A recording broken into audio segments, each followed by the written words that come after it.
Swarnandhra vision 2047 సాకారం చేసేందుకు కేంద్ర ప్రభుత్వం నుంచి అన్ని రకాలుగా సాయం అందించాలని సీఎం చంద్రబాబు ప్రధానమంత్రి నరేంద్ర మోడీని కోరారు. గత ప్రభుత్వం ఆర్థిక వ్యవస్థను అస్తవ్యస్తం చేసిందని, 5 ఏళ్లకు రావాల్సిన రెవెన్యూ డెఫిసిట్ గ్రాంట్ను 3 ఏళ్లలోనే వాడేసిందని తెలిపిన ముఖ్యమంత్రి స్పెషల్ అసిస్టెన్స్ ద్వారా ఆర్థిక సాయం చేయాలని ప్రధాని కోరారు. రాష్ట్ర ముఖ్యమంత్రి చంద్రబాబు నాయుడు బుధవారం ఢిల్లీలో ప్రధాని మోడీని ఆయన నివాసంలో కలిశారు. 45 నిమిషాల పాటు రాష్ట్ర ప్రభుత్వం చేపట్టిన వివిధ కార్యక్రమాలు, ఆర్థిక అంశాలు, సమస్యలు వంటి అంశాలపై చర్చించారు. పోలవరం, అమరావతి పనులు మళ్లీ ప్రారంభించిన విషయాన్ని ముఖ్యమంత్రి చంద్రబాబు ప్రధాని మోడీకి వివరించారు. పనులు వేగంగా సాగేందుకు తీసుకుంటున్న చర్యలను వివరించారు. ఏపీకి కీలకమైన 2 ప్రాజెక్టులు గాడిన పెట్టడానికి ఆర్థిక సాయం చేసినందుకు ప్రధానికి ధన్యవాదాలు తెలిపారు. 94 కేంద్ర ప్రభుత్వ పథకాలకు సంబంధించి గత ప్రభుత్వం నిధులు దారి మళ్లించిన విషయాన్ని, దానివల్ల జరిగిన నష్టాన్ని ముఖ్యమంత్రి ప్రధాని దృష్టికి తెచ్చారు. వీటిలో 74 పథకాలను తిరిగి ప్రారంభించామని అన్నారు. ఆర్సెల్ఆర్ మెటల్ స్టీల్ ప్లాంట్ ఏర్పాటు అంశాన్ని ప్రధానికి వివరించిన సీఎం ఆ ప్రాజెక్టుకు అవసరమైన ముడి ఖనిజం సరఫరా అయ్యేలా చూడాలని ప్రధానిని కోరారు. దీంతో పాటు ఈ సంస్థ ఏర్పాటుకు వివిధ శాఖలకు సంబంధించి అనుమతులు త్వరితగతిన వచ్చేలా చూడాలని ప్రధానికి సీఎం విన్నవించారు. సాంకేతిక ఇబ్బందులు తొలగితే ప్రాజెక్టు వేగంగా పట్టాలు ఎక్కుతుందని, దీనికోసం సహకరించాలని సీఎం కోరారు. అనంతరం ముఖ్యమంత్రి ఏపీ ప్రభుత్వం విడుదల చేసిన స్వర్ణాంధ్ర విజన్ 2047ను ప్రధానికి అందజేశారు. వచ్చే నెలలో ప్రధాని చేతుల మీదుగా రాష్ట్రంలో భారీగా తలపెట్టిన శంకుస్థాపనలు, ప్రారంభోత్సవాలు జరిపే ప్రాజెక్టులపై ప్రధానితో ముఖ్యమంత్రి చర్చించారు. సీఎం చంద్రబాబు నాయుడు ఢిల్లీ పర్యటనలో భాగంగా బుధవారం పలు కార్యక్రమాలు, సమావేశాల్లో పాల్గొన్నారు. కేంద్ర మంత్రులను కలిసి రాష్ట్రంలోని వివిధ ప్రాజెక్టులు, రాష్ట్ర ఆర్థిక పరిస్థితి, కేంద్ర సహాయం గురించి మాట్లాడారు. రాష్ట్రాభివృద్ధికి సహకరించాలని కోరారు. రాష్ట్ర ముఖ్యమంత్రి చంద్రబాబు నాయుడు బుధవారం ఢిల్లీలో పలు కార్యక్రమాల్లో పాల్గొన్నారు. కేంద్ర ఉక్కు శాఖ మంత్రి కుమారస్వామిని సీఎం చంద్రబాబు కలిశారు. విశాఖ స్టీల్ ప్లాంట్ బలోపేతం చేసే విషయంపై కేంద్ర మంత్రితో చర్చించారు. అనంతరం కేంద్ర రైల్వే మంత్రి అశ్విని వైష్ణవ్తో చంద్రబాబు భేటీ అయ్యారు.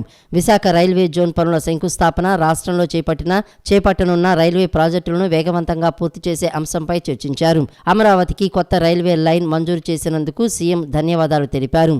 అనంతరం కేంద్ర మంత్రులు అమిత్ షా, నిర్మలా సీతారామన్తో సీఎం భేటీ అయ్యారు. రాష్ట్ర ఆర్థిక పరిస్థితులు, వాటిని గాడిన పెట్టేందుకు తీసుకుంటున్న చర్యల గురించి వివరించారు. వివిధ శాఖలకు సంబంధించి కేంద్ర నిధుల విడుదల వంటి అంశాలపై చర్చించారు. రాష్ట్ర ఆర్థిక పరిస్థితులను దృష్టిలో పెట్టుకుని ప్రత్యేక సాయం చేయాలని కేంద్ర మంత్రులను సీఎం చంద్రబాబు కోరారు. రాష్ట్రంలో సహకార రంగ అభివృద్ధికి ప్రణాళికాబద్ధంగా చర్యలు తీసుకుంటామని మంత్రి అచ్చెన్నాయుడు చెప్పారు. సహకార సంఘాలకు నగదు ఉపసంహరణ పరిమితిని ఏడాదికి 1 కోటి నుంచి 3 కోట్లకు పెంచామన్నారు. మత్స్యకార సంఘాల సభ్యులకు బోట్లు, వలలు, చేప పిల్లల పంపిణీ చేస్తున్నామని వెల్లడించారు. కేంద్ర ప్రభుత్వంతో చర్చించి సహకార సంఘాలకు ఆదాయ పన్నును 30% నుంచి 15%కి కుదించినట్లు అచ్చెన్నాయుడు చెప్పారు. తాడేపల్లిలో సమృద్ధి పేరుతో జరిగిన కార్యక్రమంలో మంత్రి అచ్చెన్నాయుడు పాల్గొన్నారు. కార్యక్రమంలో ఆయన మాట్లాడుతూ 2023 నుంచి రిజిస్టర్ అయిన బహుళ ప్రయోజన ప్రాథమిక వ్యవసాయ సహకార సంఘాలు, పాల ఉత్పత్తిదారుల సంఘాలు, మత్స్యకార సంఘాల బలోపేతానికి చర్యలు తీసుకుంటామని తెలిపారు. రాష్ట్రంలో 932 మహిళా పాల ఉత్పత్తిదారుల సంఘాల ద్వారా రోజుకి 1.6 కోట్ల లీటర్ల పాలు డైరీలకు సరఫరా అవుతున్నాయని తెలిపారు. పాల ఉత్పత్తిదారులు లాభదాయక ధర పొందటానికి కొత్తగా ఏర్పడిన సంఘాలకు పాల పరీక్ష యంత్రాలు, శీతలీకరణ సౌకర్యాలు కల్పిస్తామని చెప్పారు. పాల వ్యాపార నిర్వహణపై శిక్షణ ఇస్తామని, పశుగ్రాస పెంపకందారులు, పాడి రైతులు అదనపు ఆదాయం పొందడానికి ఎఫ్ఈఓలు ఏర్పాటు చేయనున్నామని తెలిపారు. సహకార సంఘాలకు నగదు ఉపసంహరణ పరిమితిని ఏడాదికి 1 కోటి రూపాయల నుంచి 3 కోట్లకు పెంచామని అన్నారు. మత్స్యకార సంఘాల సభ్యులకు బోట్లు, వలలు, చేపపిల్లల పంపిణీ చేస్తున్నామని వెల్లడించారు. కేంద్ర ప్రభుత్వంతో చర్చించి సహకార సంఘాలకు ఆదాయ పన్నును 30% నుంచి 15%కి కుదించినట్లు అచ్చెన్నాయుడు పేర్కొన్నారు.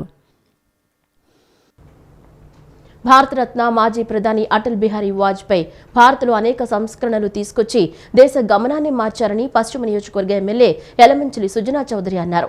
ఆధునిక భారత్ నిర్మాణంలో అటల్జీ కీలక పాత్ర పోషించారని, రాజకీయాల్లో విలువలకు పట్టం కట్టారన్నారు. ప్రధానిగా పివి నరసింహారావు ఆర్థిక సంస్కరణలకు బాటలు వేస్తే అనంతరం ఆ స్ఫూర్తిని వాజ్పేయి కొనసాగించారని తెలిపారు. మాజీ ప్రధాని అటల్ బిహారీ వాజ్పేయి శత జయంతి ఉత్సవాలను పురస్కరించుకుని ఎంజీ రోడ్డులోని రామ్మోహన్ గ్రంథాలయంలో వాజ్పేయి విజ్ఞాన కేంద్రాన్ని పశ్చిమ నియోజకవర్గం ఎమ్మెల్యే సుజనా చౌదరి, అవనిగడ్డ ఎమ్మెల్యే మండలి బుద్ధప్రసాద్తో కలిసి బుధవారం ప్రారంభించారు. ఈ సందర్భంగా ఆయన మాట్లాడుతూ అటల్ బిహారీ వాజ్పేయి దేశ గమనాన్ని మార్చిన గొప్ప నేత అని కొనియాడారు. వాజ్పేయి దూరదృష్టి కలిగిన వ్యక్తి అని, జాతీయ రహదారులు, పోర్టులు అనేకం ఆయన పాలన కాలంలోనే ఊపిరి పోసుకున్నాయని పేర్కొన్నారు. తన పాలనా దక్షతతో అజాత శత్రువుగా కీర్తింపబడ్డారని తెలిపారు. తెలిపారు. స్వాతంత్రోద్యమంలో కీలక పాత్ర పోషించిన రాజా రామ్మోహన్ రాయ్ గ్రంథాలయానికి రావడం సంతోషకరమని అన్నారు. 115 ఏళ్ల చరిత్ర కలిగిన గ్రంథాలయంలో 20,000 పుస్తకాలను పొందుపరచడం అభినందనీయమని కొనియాడారు. స్వాతంత్రోద్యమంలో కీలక పాత్ర పోషించిన రాజా రామ్మోహన్ రాయ్ గ్రంథాలయంలో వాజ్పేయి విజ్ఞాన కేంద్రం ప్రారంభించడం అభినందనీయమని, గ్రంథాలయ అభివృద్ధికి సహకరిస్తారని హామీ ఇచ్చారు. స్వాతి రోడ్లో వాజ్పేయి గారి పార్కు ఎప్పుడో వచ్చింది. ఇది కేంద్ర నిధులతో చేయడం జరిగింది. కానీ లోగడ మొన్న వైఎస్ఆర్సీపీ ప్రభుత్వం అనైతికంగా పేరు మార్చి జరగటం మూలాన మళ్ళీ ఇక్కడ వాకర్స్ అసోసియేషన్ వాళ్ళందరూ కూడా వచ్చి రిప్రజెంట్ చేస్తే మళ్ళీ వాజ్పేయి గారి పేరుని పెడతాం, మళ్ళీ వారి విగ్రహాన్ని కూడా ఆవిష్కరించడం. ఈరోజు సుపరిపాలనా దినోత్సవం కింద వాజ్పేయి గారి యొక్క 100 సంవత్సరాల శతదినోత్సవం కింద రావటం, ఈరోజు ఇక్కడికి వచ్చి ఈ కార్యక్రమంలో పాల్గొనడం నాకు చాలా సంతోషంగా ఉంది. ఈ కార్యక్రమంలో రామ్మోహన్ గ్రంథాలయ అధ్యక్షులు చింతలపూడి కోటేశ్వరరావు, కార్యదర్శి వేములపల్లి కేశవరావు, గుమ్మల చందర్రావు, ప్రొఫెసర్ ఎంసీ దాస్, తంగిరాల రఘురాం, కూటమి నేతలు నాగులమీర, అడ్డూరి శ్రీరామ్, ఎంఎస్ బేగ్, బొమ్మసాని సుబ్బారావు, ఉమ్మడి చంటి తదితరులు పాల్గొన్నారు. జిల్లాలో విద్య, వ్యవసాయం, పాడి పరిశ్రమ రంగం అభివృద్ధికి కాకాని వెంకటరత్నం చేసిన సేవలు చిరస్మరణీయమని వక్తలు పేర్కొన్నారు. కాకాని వెంకటరత్నం చేసిన సేవలకు గుర్తింపుగా బెంజ్ సర్కిల్కు కాకాని సర్కిల్గా నామకరణం చేయాలని ప్రభుత్వాన్ని కోరారు. స్వాతంత్ర సమరయోధుడు, జయాంధ్ర ఉద్యమ సారథి, మాజీ మంత్రి కాకాని వెంకటరత్నం వర్ధంతి సందర్భంగా బుధవారం బెంజ్ సర్కిల్లో ఆయన విగ్రహానికి పూలమాలలు వేసి పలువురు నివాళులర్పించారు. అనంతరం కలపాల సూర్యప్రకాశరావు జీవిత అనుభవాల పుస్తకాన్ని ఆయన కుమారుడు వినయ్ సాగర్ రూపొందించిన పుస్తకాన్ని ఆవిష్కరించారు. మాజీ ఎమ్మెల్యే ఎలమంచిలి రవి మాట్లాడుతూ, స్వాతంత్ర్యం రాకముందు జిల్లాలో 9 పాఠశాలలు మాత్రమే ఉండేవని, వెంకటరత్నం మంత్రి అయిన తర్వాత 180 ఏర్పాటు చేశారని గుర్తు చేశారు. కాకానికి గుర్తింపుగా బెంజ్ సర్కిల్కు కాకాని సర్కిల్గా నామకరణం చేయాలని ప్రభుత్వాన్ని కోరారు. కాకాని వెంకటరత్నం గారి 52వ వర్ధంతి సందర్భంగా ఆయనకి నివాళులు సమర్పించుకొని ఆయన స్మృతులు మేము జ్ఞాపకం చేసుకొని ఆయన అభివృద్ధిని మళ్ళీ నెక్స్ట్ జనరేషన్ కూడా తెలియపరిచే విధంగా మేము తెలియాలనే దృక్పథంతో అందరం ఇక్కడ సమావేశమయ్యి ఆ స్మృతులు మరణకు తెచ్చుకోవడం జరుగుతుంది. ఆయన ఈ కృష్ణా జిల్లా అవనివ్వండి, కంబైన్డ్ స్టేట్లో అవనివ్వండి, విద్యా అభివృద్ధి కోసం స్కూల్ నిర్మాణమే చేయనివ్వండి, అట్లాగే గ్రామాభివృద్ధి కోసం వ్యవసాయ కానివ్వండి, పాడి పరిశ్రమ అభివృద్ధికి కానివ్వండి ఆయన కృషి. మిల్క్ చిల్లింగ్ సెంటర్లో, అదేవిధంగా విజయ డైరీ, ఇవాళ చెప్పే విశాఖ డైరీ కూడా ఆనాడు విజయ డైరీనే. మొత్తం రాష్ట్రం మొత్తం విజయ డైరీని అభివృద్ధి చేసింది ఆయనే. అలాగే సహకార బ్యాంకులు అభివృద్ధి చేసింది ఆయనే. అలాగే విద్యా సంస్థలు ఈరోజు విజయవాడలో ఉన్న polytechnic, ITI, school of planning and architecture college నిర్మాణం ఇవాళ దేశంలోనే గొప్ప కాలేజీ కింద ఉన్న school of planning architecture college నిర్మాణం కూడా ఆయన సేకరించిన భూమిలోనే ఇవాళ అది నిర్మాణం జరగటం కూడా గొప్ప విషయం. మాజీ మంత్రి వడ్డే శోభనాద్రీశ్వరరావు మాట్లాడుతూ, ఆంధ్రాను ప్రత్యేక రాష్ట్రంగా విభజించాలని కాకాని డిమాండ్ చేశారని గుర్తు చేశారు. అనేక గ్రామాలలో ఆ రోజుల్లో హై స్కూళ్ళు పెట్టి విద్య సామాన్య ప్రజల యొక్క చెంతకు చేరటానికి, అట్లాగే గ్రామాలలో ఉండేటటువంటి రైతులు, వ్యవసాయ కార్మికులు, మహిళలు వాళ్ళ యొక్క ఆర్థిక అభివృద్ధికి, పాడి పరిశ్రమని అభివృద్ధి చేసి దాన్ని బాగా ప్రోత్సాహపరిచేదానికి అనేక చోట్ల చిల్లింగ్ సెంటర్స్ పెట్టి, అట్లాగే మిల్క్ పౌడర్ ఫ్యాక్టరీ, వీటన్నిటినీ కూడా అభివృద్ధికి కృషి చేసినటువంటి స్వర్గీయ కాకాని వెంకటరత్నం గారు ప్రజల హృదయాల్లో చిరస్మరణీయుడిగా మిగిలిపోతాడు. కాకాని ఆశయ సాధన సమితి అధ్యక్షుడు తరుణ్ కాకాని మాట్లాడుతూ, కాకాని ఆశయాలు, ఆకాంక్షలకు అనుగుణంగా పనిచేయాలని యువతకు పిలుపునిచ్చారు. స్వర్గీయ కాకాని వెంకటరత్నం గారి 52వ వర్ధంతి సందర్భంగా ఆయన అభిమానులు రాష్ట్రం అంతా కూడా ఆయన వర్ధంతిని ఇవాళ స్మరించుకుంటున్నారు. విజయవాడలో మన యలమంచిలి రవి గారు ఎప్పటి నుంచో కూడా కాకాని గారి స్మృతుల గురించి ఆయన పోరాటం చేశారు. గతంలో బెంజ్ సర్కిల్లో 2018లో ఇక్కడ ఉన్నటువంటి విగ్రహం ఏదైతే ఉందో అది తొలగించే సమయంలో కూడా ఆయన ప్రత్యేకంగా ఇక్కడ ధర్నా చేయటం, మేము కూడా అందులో పాల్గొనటం, అట్లాగే గత 5 ఏళ్ళ నుంచి ఆయన అలాగే మేము కూడా గవర్నమెంట్ వారికి పలు విన్నతులు ఇవ్వటం, తిరిగి కాకాని గారి విగ్రహాన్ని అదే స్థానంలో ప్రతిష్ఠించాలని చెప్పేసి కోరటం జరిగింది. అయితే ఎన్హెచ్ఏ వాళ్ళు పెట్టిన దృష్ట్యా, కొన్ని కారణాల దృష్ట్యా ఇక్కడ స్పేస్ సజెస్ట్ చేయటం, దానివల్ల ఇక్కడ పెట్టడం జరిగింది. మరి ఇదే రోజున మరి యలమంచిలి రవి గారు గతంలో శాసనసభ్యులుగా చేశారు. వారి తండ్రి గారు యలమంచిలి నాగేశ్వరరావు గారు కూడా శాసనసభ్యులుగా చేసి అందరూ కూడా కాకాని గారితో గొప్ప అనుభూతి చెందిన వాళ్ళందరూ కూడా ఒక జర్నీ ట్రావెల్ చేశారు. మాజీ MLA Musunuri Ratnabose, centre for media studies New Delhi chairman Nagulapalli Bhaskar Rao, Kalapala Vinayan Sagar, Gogineni Dhanasekhar తదితరులు ఈ కార్యక్రమంలో పాల్గొన్నారు. ఎమ్మెల్యే గద్దె రామ్మోహన్ పేద ప్రజల మనిషి అని తెలుగుదేశం పార్టీ రాష్ట్ర అధికార ప్రతినిధి నాగుల్ మీరా చెప్పారు. నియోజకవర్గంలోని ప్రజలకు ఏ కష్టం వచ్చినా వెంటనే అక్కడికి వెళ్లి వారికి కొండంత ధైర్యాన్ని అందిస్తున్నారన్నారు. ప్రభుత్వ పరంగా సహాయం అందేలా చేయడమే కాకుండా తన సొంత నిధులతో కూడా ఎమ్మెల్యే గద్దె రామ్మోహన్ సహాయాన్ని అందిస్తున్నారని అన్నారు. బందర్ రోడ్ అశోక్ నగర్లోని తూర్పు నియోజకవర్గ ఎమ్మెల్యే కార్యాలయంలో ముఖ్యమంత్రి సహాయ నిధి ద్వారా 18 మందికి వైద్య ఖర్చుల నిమిత్తం మంజూరైన 17.5 లక్షల విలువైన చెక్కులను బుధవారం టీడీపీ రాష్ట్ర అధికార ప్రతినిధి నాగుల మీరా ఎమ్మెల్యే గద్దె రామ్మోహన్ లబ్ధిదారులకు స్వయంగా అందజేశారు. ఈ సందర్భంగా నాగుల మీరా మాట్లాడుతూ పేదలు ఆరోగ్య చికిత్సల కోసం అధికంగా డబ్బును ఖర్చు చేస్తుంటారని, అలాంటి వారికి ఎమ్మెల్యే గద్దె రామ్మోహన్ ముఖ్యమంత్రి సహాయ నిధి ద్వారా వైద్య చికిత్సలకు ఖర్చు చేసిన వాటిలో అత్యధిక భాగాన్ని వారికి ప్రభుత్వం నుంచి అందజేస్తున్నారని చెప్పారు.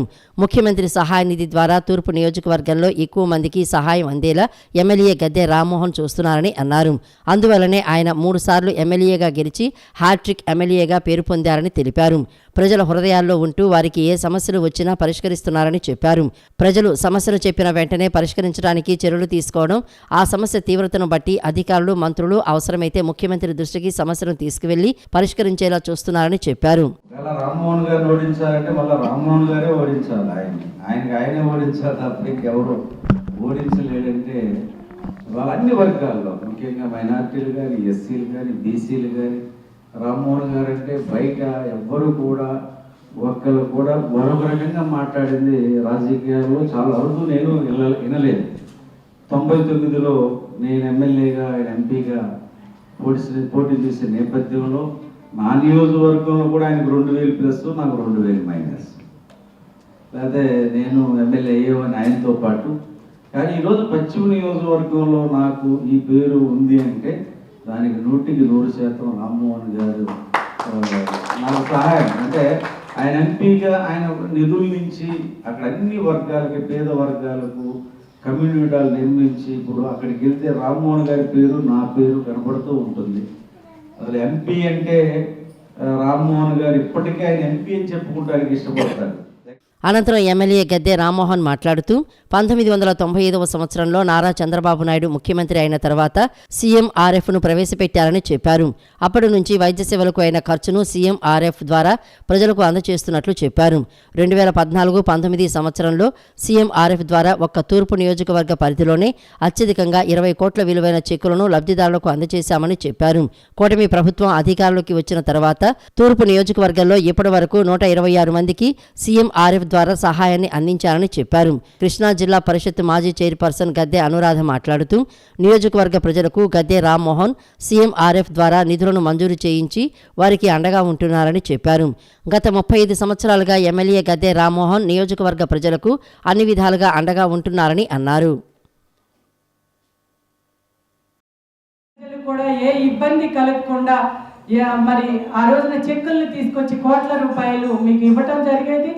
మరి అలాగే మనం అధికారం లేకపోయినా కూడా గత 5 సంవత్సరాల్లో మరి వైసీపీ ప్రభుత్వంలో ఈ ఒక్క రూపాయి కూడా ఈ రిలీఫ్ ఫండ్ రాని సందర్భంలో కూడా ఎన్నో బాధలు పడి తన సొంత నిధుల నుంచి పేద ప్రజలకి అన్ని రకాలుగా అండదండలు అందిస్తూ మరి వాళ్ళు నిరంతరం వాళ్ళ కార్యక్రమాలు చేసుకోవటం కోసం బళ్ళు కానివ్వండి, కుట్టు మిషన్లు కానివ్వండి, స్వయం ఉపాధి కోసం, అదేవిధంగా ఇలాంటి ఆపరేషన్లు చేసినప్పుడు డాక్టర్ల సాయంతో తాను కొంత ఇచ్చి సొంత నిధుల నుంచి డాక్టర్లచే తక్కువ ఫీజులతో వాళ్ళకి ఏదో రకంగా ఈ రకంగా నిరంతరం సాయపడుతూ గత 35 సంవత్సరాలుగా రాజకీయ జీవితాన్ని మరి ఈ రోజున ముందుకు తీసుకెళ్లటం మనందరికీ తెలుసు. ఇంద్రకీలాద్రిపై వేంచేసి ఉన్న శ్రీ కనకదుర్గమ్మ వారి సన్నిధిలో గత 5 రోజులుగా జరుగుతున్న భవానీ దీక్ష విరమణలు బుధవారం వైభవంగా ముగిశాయి. ముగింపును పురస్కరించుకుని పూర్ణాహుతి కార్యక్రమాన్ని కనుల పండుగగా నిర్వహించారు. వేద పండితుల మంత్రోచ్చరణలు, మంగళ వాయిద్యాల నడుమ పూర్ణాహుతి కార్యక్రమం శాస్త్రోక్తంగా జరిగింది. ఇంద్రకీలాద్రిపై గత 5 రోజులుగా జరుగుతున్న భవానీ దీక్ష విరమణలు బుధవారం వైభవంగా ముగిశాయి. భవానీ దీక్షల ముగింపు సందర్భంగా యాగశాలలో ఈవో రామారావు దంపతులు అత్యంత భక్తి శ్రద్ధలతో పూర్ణాహుతి కార్యక్రమాన్ని నిర్వహించారు. ఈ సందర్భంగా ఈవో రామారావు మాట్లాడుతూ 5 రోజుల పాటు అన్ని ప్రభుత్వ శాఖలు సిబ్బందిని సమన్వయం చేసుకుని వచ్చిన దీక్షాపరులందరికీ ఎలాంటి ఇబ్బంది లేకుండా అమ్మవారి దర్శనం చేయించడం జరిగిందని అన్నారు. ఆలయ స్థానాచార్యుడు విష్ణుబొట్ల శివప్రసాద్ మాట్లాడుతూ పూర్ణాహుతి కార్యక్రమంతో భవానీ దీక్షలు పరిసమాప్తి అవుతాయని ఆయన వివరించారు. దీక్షాపరులు హోమగుండానికి ఇరుముడిని సమర్పిస్తే దీక్షా ఫలితం లభిస్తుందని తెలిపారు.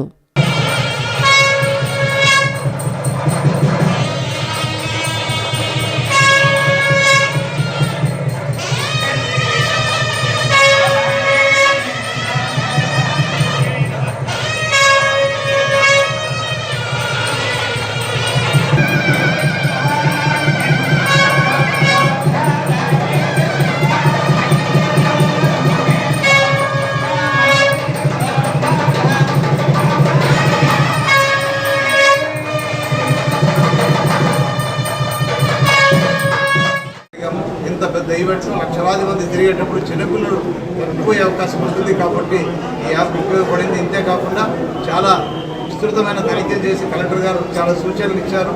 అభివృద్ధి కూడా సహకరించాలంటూ ఒక గట్టి నిర్ణయాన్ని తీసుకున్నారు. ఈ యంత్రాంగం అంతా కలెక్టర్ గారు, కమిషనర్ గారు, అలాగే కమిషనర్ పోలీసు వారు, మా దేవాదాయ శాఖ కమిషనర్ గారు అందరూ కలిసి ఒక గట్టి నిర్ణయంతో అభివృద్ధి కోసం ప్రణాళిక రచించడానికి సిద్ధంగా ఉన్నారని తెలియజేయడానికి చాలా సంతోషిస్తూ ఈ పెద్ద క్రతువులో మా వెంట నిలిచినటువంటి వేద పండితులు, అర్చక పరిచారక బృందము, అలాగే వంటవారు, నివేదనలు తయారు చేసి ఇచ్చినటువంటి వారు, కాంట్రాక్టర్లు చాలా శ్రమించారు. రాత్రి పగలు అటు షెడ్స్ వేయడానికి కానీ లేదా తయారు చేయడానికి కానీ లడ్డు తయారు చేయడం ఒక ఛాలెంజ్ అనుకున్నాను. నిజంగా ఈసారి మా సిబ్బంది, కాంట్రాక్టర్లు అందరూ దానికి ఎదిగారు.